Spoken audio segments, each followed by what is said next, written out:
చంద్రబాబు నాయుడు గారు అని నేను అడుగుతూ ఉన్నాను. డైలాగ్స్ ఎవరికి కావాలి? చర్యలు తీసుకోండి, శిక్షించండి తప్పుడు పని చేసేవాడికి. ఇంకొకటి అలాంటి తప్పుడు పని చేయకుండా భయపడతారు.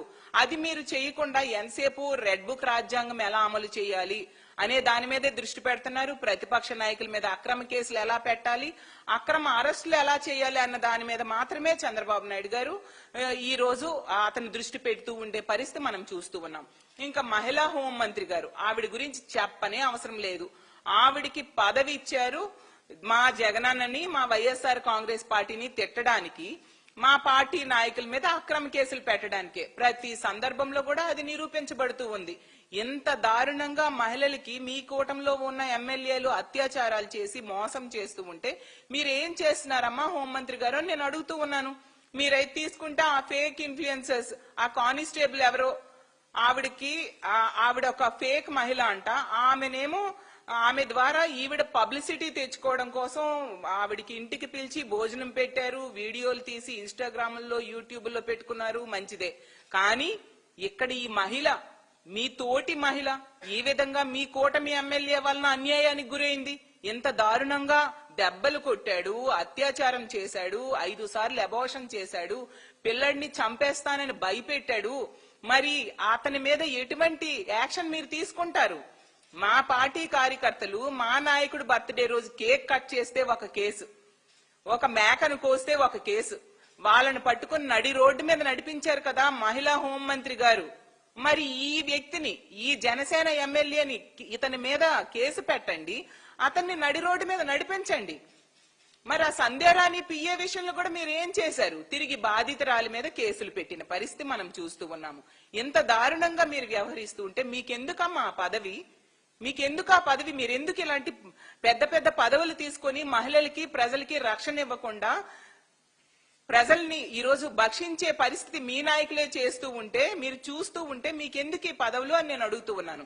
అలాగే స్పీకర్ గారు ప్రతి మీటింగ్ లో, ప్రతి సందర్భంలో, ప్రతి చర్చాగోష్ఠిలో కూడా చెప్తున్నారు నో వర్క్ నో పే ఇలా అంటూ చాలా చాలా ప్రవచనాలు చెప్తూ ఉన్నారు స్పీకర్ గారు. మరి మీరు రాజ్యాంగంలో అందులో ఉన్న సూత్రాల గురించి మాట్లాడుతూ ఉంటారు కదా. మరి మీ కూటమిలో ఎమ్మెల్యే ఒక మహిళని ఇంత దారుణంగా ఈ విధంగా అన్యాయం చేస్తే మీరు ఎందుకు దాని మీద స్పందించట్లేదు స్పీకర్ గారు అని నేను అడుగుతూ ఉన్నాను. స్పందించాలి కదా. ఏమైనా ప్రతిపక్ష నాయకుల మీద కామెంట్స్ చేయడానికి మీరు స్పందిస్తారా? మీ కూటమిలో వాళ్ళు ఇంత దారుణానికి ఒడిగడితే మీరు స్పందించరా స్పీకర్ గారు అని నేను అడుగుతూ ఉన్నాను. అలాగే లోకేష్ గారు ప్రతి సందర్భంలో నేను కౌన్సిల్లో చూశాను, అసెంబ్లీలో చూశాను, బయట మీటింగ్స్ లో విన్నాను. ఏంటంటే మహిళలంటే మాకు అపారమైన గౌరవం అంటూ చాలా డైలాగ్స్ చెప్తూ ఉంటారు లోకేష్ గారు. మరి మీ ఎమ్మెల్యేలు ఎంత దారుణంగా వ్యవహరిస్తూ ఉంటే మీరు ఎటువంటి చర్యలు తీసుకుంటూ ఉన్నారు? మీకు మహిళలంటే గౌరవం కదా. మరి ఆ మహిళలకి ఎంత అన్యాయం జరిగినప్పుడు మీరు సుమోటోగా కేసులు పెట్టాలి కదా. ఆ వ్యక్తుల్ని ఆ పార్టీ నుంచి సస్పెండ్ చేయించాలి కదా. అతని మీద కేసు పెట్టి అరెస్ట్ చేయించాల్సిన బాధ్యత మీ మీద లేదా లోకేష్ గారు అని అడుగుతున్నాను. ఇలా తీసుకుంటే ప్రతి సందర్భంలో కూడా ఇన్ని సంఘటనలు జరిగినప్పుడు, ఏ ఒక్క సంఘటనలో ఏ ఒక్క మహిళకి అన్యాయం జరిగినప్పుడు కూడా ఈ కూటమిలో ఉన్న నాయకులు ఎవరు కూడా స్పందించట్లేదు. తమకి పట్టనట్టుగా వ్యవహరిస్తూ ఉండే పరిస్థితి ప్రతి సందర్భంలో కూడా చూస్తూ ఉన్నాము. అందువలన ఈ రోజు ఈ కూటమిలో ఉన్న ఎమ్మెల్యేలు అవ్వచ్చు, నాయకులు అవ్వచ్చు, కీచకుల్లా వ్యవహరిస్తూ ఉన్నారు. మహిళలు మాన ప్రాణాలతో ఈ రాష్ట్రంలో బ్రతికే హక్కు లేనట్టుగా వీళ్ళు వ్యవహరిస్తూ ఉండే పరిస్థితి మనం చూస్తూ ఉన్నాము.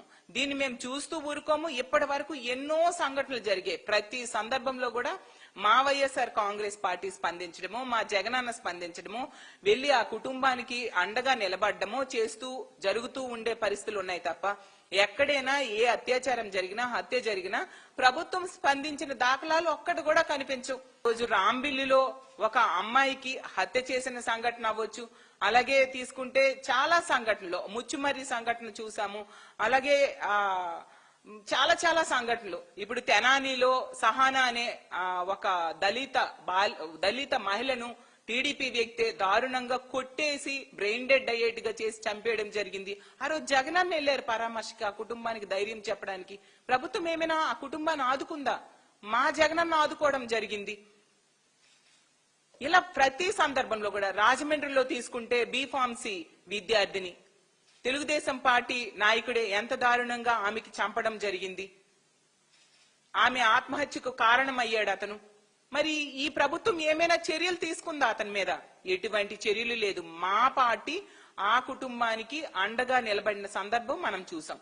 ఇలా ప్రతి దగ్గర కూడా గొడ్లవెల్లేరి ఇంజనీరింగ్ కాలేజ్ లో అంత మంది అమ్మాయిలు చదువుతూ ఉన్న దగ్గర హిడెన్ కెమెరాలు బాత్రూమ్స్ లో పెడితే ప్రభుత్వం కనీసం స్పందించలేదు. యాజమాన్యానికే సపోర్ట్ గా నిలిచిన పరిస్థితి. మా వైఎస్ఆర్ కాంగ్రెస్ పార్టీ అలాగే మా మహిళా విభాగం అక్కడికి వెళ్లి ఆ బాలికలకి సపోర్ట్ గా మేము నిలబడడం జరిగింది. ఇలా ఇన్ని సందర్భాల్లో తీసుకుంటే యలమంచిలో ఒక చిన్నారి బాలిక మీద అత్యాచారం చేస్తే అప్పుడు కూడా మా మహిళా విభాగం వెళ్లి ఆ కుటుంబానికి ధైర్యం చెప్పడం జరిగింది పార్టీ తరఫున.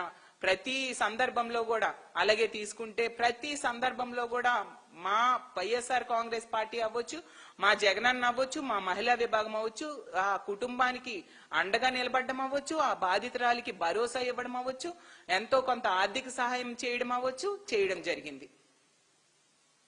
కాబట్టి ఎప్పటికైనా ఈ ప్రభుత్వానికి నమ్మి ఇంతమంది మహిళలు ఓట్లేశారు, ప్రజలు ఓట్లేశారు. వాళ్ళ నమ్మకాన్ని నిలబెట్టుకోండి. ఈ విషయంలో సుమోటోగా మీరు కేసు నమోదు చేయాల్సిన బాధ్యత ప్రభుత్వం మీద ఉంది.